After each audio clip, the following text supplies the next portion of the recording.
রমজানে ভোজ্য তেল ও খেজুরের দাম কমাতে আরও শুল্ক ছাড় দিচ্ছে জাতীয় রাজস্ব বোর্ড এনবিআর। বুধবারের মধ্যে এই সংক্রান্ত এসআরও জারি করা হবে বলে নিশ্চিত করেছেন সংস্থাটির কর্মকর্তারা।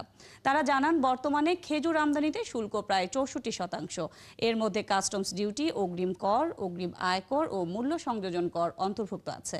এনবিআর কর্মকর্তারা জানান, এই শুল্ক কমিয়ে 39% করা হচ্ছে।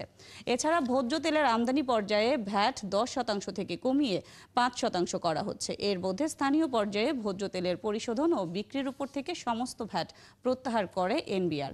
আমদানি পর্যায়ে ভ্যাটও 5% কমানো হয়, এবার আরও 5% কমানো হচ্ছে।